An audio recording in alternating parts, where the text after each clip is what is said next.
Hey everyone, I'm going to start going over the review we did at the end of class. So I'm going to write down some topics that will be on exam 1. Let's see how many we can get. I'm going to start with chapter 1.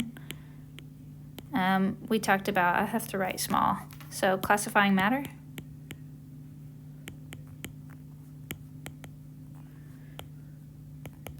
As a element, compound, heterogeneous or homogeneous mixture, chemical versus physical changes.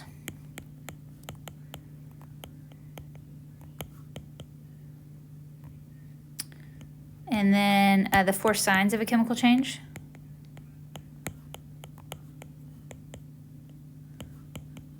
So hopefully you remember those 4 signs. We also talked about writing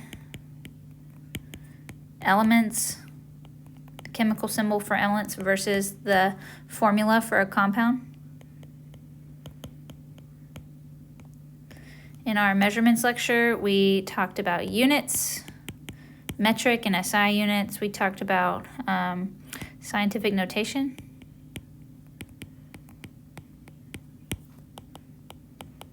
I know we talked about sig figs, but there's not going to be a question about sig figs on the exam. And we talked about prefixes. So this was your centi, milli, micro, nano, kilo, and their relationship to the base unit. So that would be another one, base units. Okay, meter, liter, or gram, and how big those are, roughly. So we said a gram was about the size of a dollar bill, a meter is about a yard, a liter, so on and so forth. We give lots of tangible examples of those things. We also talked about temperature and density and conversions. Conversion problems, both complex and simple conversions.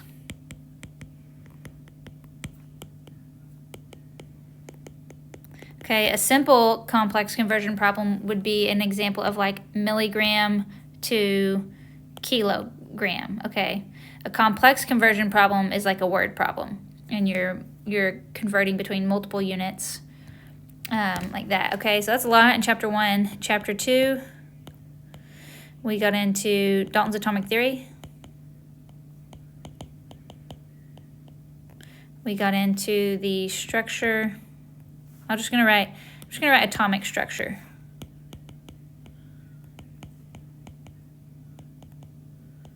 And subatomic particles.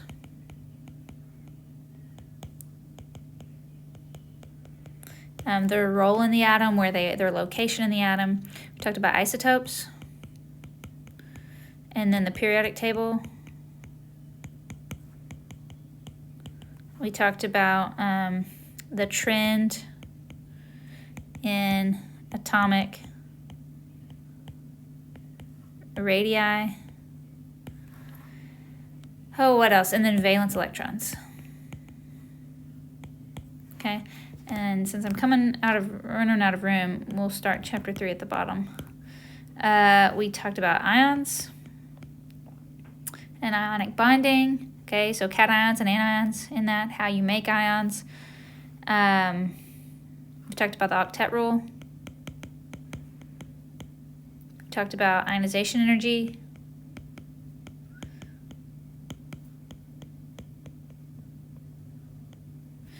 Let me continue up top. We talked about, I think naming was really the last thing. Ions and compounds. Okay.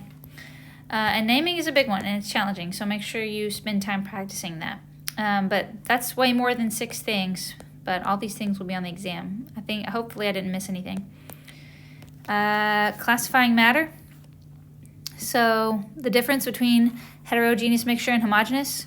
A homogeneous mixture is uniform throughout.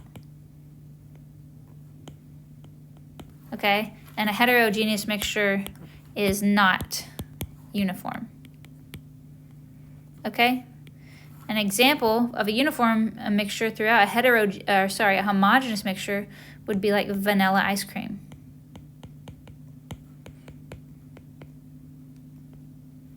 Okay, a heterogeneous mixture would be like a salad, not uniform throughout. All right. Freezing a popsicle, this word freezing denotes that you're going from a liquid to a solid. So because of that, it's a physical change. You are not creating a new substance, you're simply changing state of matter of your substance.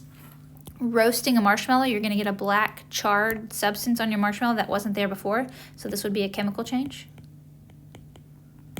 And then bleaching or coloring your hair, well, one of the signs of a chemical change is a color change.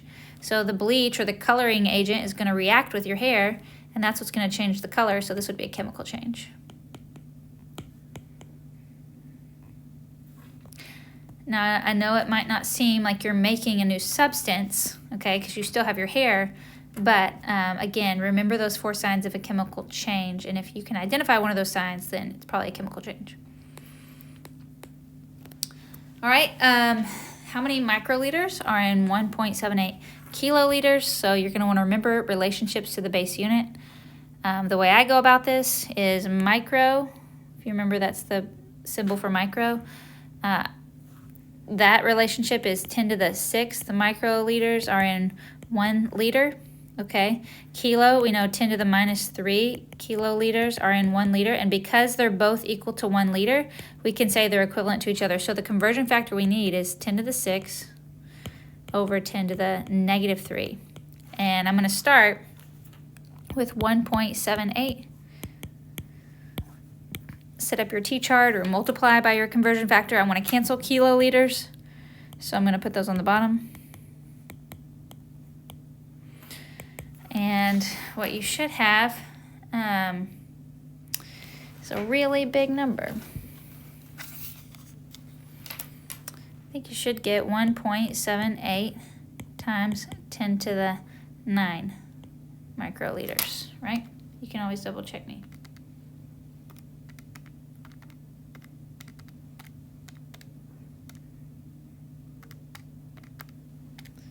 That is what I got. Okay, next problem, it says the density of Coke is 1.04 gram per milliliter. What volume of Coke would be contained in 384 gram can of Coke? So density, remember, equals the mass over the volume. So you can either arrange this problem algebraically or use the density triangle. We're solving for volume. So the first thing I want to do is cross multiply V on both sides. This is arranging the equation algebraically. V cancels on your right side. And then I want to cross divide both sides by D. Clean all this up. You should get volume equals mass over density. If you don't like that, use our density triangle and cover up volume, because that's what we're solving for, which says that we're supposed to do M divided by D. And that's exactly what we solve for algebraically too. So volume equals, in this case, 384 grams divided by 1.04 grams per milliliter. Now you want to make sure, a really key thing is that you want to make sure you have the same unit for mass, okay? If our mass given was in like milligrams or kilograms, you would want to first convert that to grams before you plug it into your problem. We can't have 2 different units for mass and then solve for volume. They have to be the same. And fortunately here they're both grams, so we don't have to do any initial steps before we can plug into our equation. But just keep an eye on that in case you didn't have the same units for, say, mass or volume in any given problem. Okay, here the doctor prescribes 300 milligrams a day of a medicine to a patient. Each pill has 1.5 times 10 to the power 5 micrograms of the medicine. How many pills will the patient need for 7 days?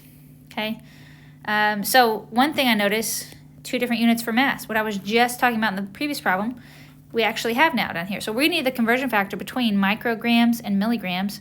So I know 10 to the positive 6 micrograms is equivalent to 10 to the positive 3 milligrams. Okay, now I want the unit pills on my answer, and so I'm going to use this relationship right here. Let me highlight it.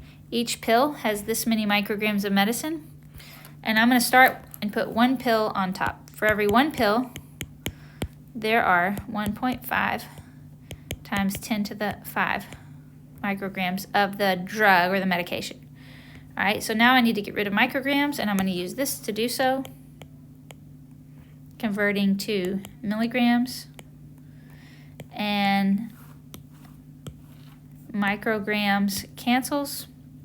So now I know how many pills per milligram, but I just want to know how many pills, not pills per milligram, so I'm just going to multiply by our 300 milligrams per day, and that was right up here, 300 milligrams a day. And so we do want to know, and then last bit of information, we're going for 7 days here. How many pills will the patient need for 7 days? So we're going to say times 7 days. And everything should cancel, milligrams, days. So now we'll just do all the math here. So you need to start right here and say 1 divided by 1.5 times 10 to the 5. You cannot ignore this first step. That's really a critical step. You get the way wrong answer if you don't do 1 divided by 1.5 times 10 to the 5th. And then we'll say times 10 to the 6th times 300 times 7. And you should get, oh, you know what I left out? I left something out. I said times 10 to the 6th, but I did not divide by 1,000, or 10 to the 3, times 300 times 7. And you should get 14 pills. So I forgot to divide by this my first time through the calculation. So you got to make sure you divide by 1,000 to get 14 pills. Almost done here. Describe or write one of the 4 parts of Dalton's atomic theory. Let's just quickly do all 4. So the first part is all matter is made up of atoms. The second part, and you can kind of put this in your own words, the second part says all atoms of different elements have different masses. 3, atoms join together in specific whole number ratios to form compounds. And then part 4, I'm out of space, is that essentially that atoms cannot be created or destroyed.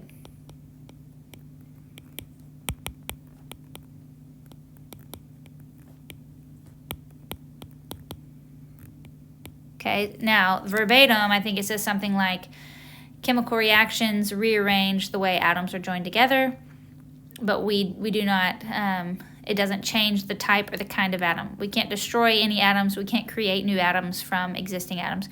We can only rearrange them to get new compounds. Okay. How many valence electrons does nitrogen have? It has 5. What kind of ion would it form? When it gets 3 more valence, it would form an anion with a -3 charge.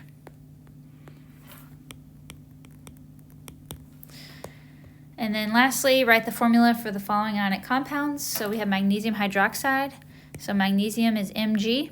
It's going to have a +2 charge because it's in main group 2. Hydroxide is OH with a -1. So if you apply the switch trick, or if you think of this algebraically, +2 plus what adds up to 0? It's a -2. So because each anion has a -1, we'll need 2 of them. So when we factor that in, we should get Mg. We got to put this in parentheses because it's a polyatomic. Then I put the 2 out here. Iron 3 chloride. So this is telling you have Fe plus 3. Chloride, you know, should be Cl with a -1. So algebraically, again thinking, we're going to have a +3 plus what adds up to 0. Okay, so it's got to be a -3. So because each anion only has a -1, I cannot change the charge on chlorine. I'm going to need 3 of them, okay? So in other words, you could write it right out front. I'm going to need 3 of these. So we'll write that as FeCl3. And I think that's it.